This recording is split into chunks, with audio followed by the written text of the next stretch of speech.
TS chapter YouTube ಚಾನಲ್ಗೆ ಎಲ್ರಿಗೂ ಸ್ವಾಗತ. ನಾನಿವತ್ತು ಸಿಂಪಲ್ಲಾಗಿ ಮೊಳಕೆ ಕಾಳು ಪಲ್ಯ ಮಾಡೋದು ಹೇಳ್ಕೊಡ್ತೀನಿ. ಏನಿಲ್ಲ, ಸಿಂಪಲ್ ವೇ. ಇದರಲ್ಲಿ ನಾನು ಹೆಸರು ಕಾಳು ಮತ್ತು ಶೇಂಗಾ ಮತ್ತು ಕಡಲೆ ಇದನ್ನು ನೆನೆಸಿಟ್ಕೊಂಡಿದ್ದೀನಿ. ಇದನ್ನು 2 ಡೇಸ್ವರೆಗೂ ನೆನೆಸಿಟ್ಕೊಳ್ಳಿ, ಯಾಕಂದರೆ ಮೊಳಕೆ ಬರಬೇಕು ಅಂದರೆ ಮಿನಿಮಮ್ 2 ಡೇಸ್ ಆದರೂ ನೆನೆಸಿಡಬೇಕು.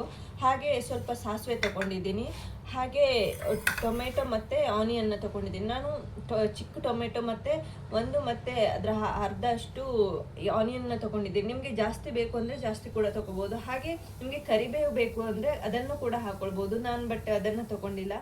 ಒಂದು ತವ ತಗೊಂಡು ಮೀಡಿಯಮ್ ಉರಿಗೆ ಇಟ್ಕೊಂಡು ಅದನ್ನು ಸ್ವಲ್ಪ ಆಯಿಲ್ ಹಾಕ್ಕೊಳ್ಳಿ. ಈಗ ಕಾದಿರೋ ಬಾಣಲೆಗೆ ಸ್ವಲ್ಪ ಸಾಸಿವೆ ಹಾಕ್ಕೊಳ್ಳಿ. ಈಗ ಸಾಸಿವೆ ಸ್ವಲ್ಪ ನೀಟಾಗಿ ಕಾದಿದೆ. ಸಾಸಿವೆ ಚಟಪಟ ಅಂತ ಸೌಂಡ್ ಬರುತ್ತಲ್ಲ, ಆವಾಗ ಆನಿಯನ್ ಮತ್ತು ಟೊಮೆಟೊನ ಹಾಕ್ಕೊಳ್ಳಿ.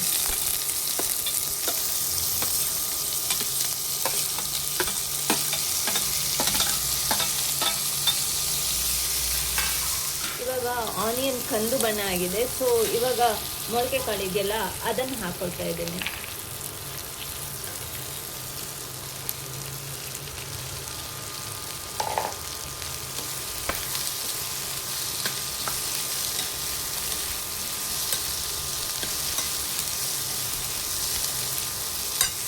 ಒಂದು ಸ್ವಲ್ಪ ಬೇಕಿದ್ರೆ ನೀರು ಹಾಕ್ಕೊಳ್ಳಿ.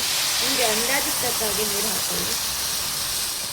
ನಾನು ಇದರಲ್ಲಿ ಮೆಣಸಿನ್ಕಾಯಿ ಇಲ್ಲ ಖಾರ ಪೌಡ್ರಲ್ಲಿ ಏನನ್ನು ಮೆನ್ಷನ್ ಮಾಡಿಲ್ಲ. ನಿಮಗೆ ಏನಾದರೂ ಸ್ವಲ್ಪ ಖಾರ ಬೇಕು ಅಂತ ಹೇಳಿದ್ರೆ ಮೆಣಸಿನ್ಕಾಯಿ ಆಗಲಿ, ಇಲ್ಲ ಚಿಲ್ಲಿ ಪೌಡರ್ ಆಗಲಿ, ಇಲ್ಲ ಪೆಪ್ಪರ್ ಪೌಡರ್ ಕೂಡ ಹಾಕ್ಕೊಳ್ಬೋದು. ನಾನಿವತ್ತು ಪೆಪ್ಪರ್ ಪೌಡರನ್ನು ಯೂಸ್ ಮಾಡ್ತಾ ಇದ್ದೆ. ನಾನು ಸ್ವಲ್ಪ ಪೆಪ್ಪರ್ ಪೌಡರ್ನ ಹಾಕ್ತಿದ್ದೇನೆ. ಹಾಗೆ ರುಚಿಗೆ ತಕ್ಕಷ್ಟು ಉಪ್ಪು ಹಾಕ್ಕೊಳ್ಳಿ. ನಾನು 1/2 ಸ್ಪೂನು ಉಪ್ಪು ಹಾಕ್ತಾ ಇದ್ದೀನಿ.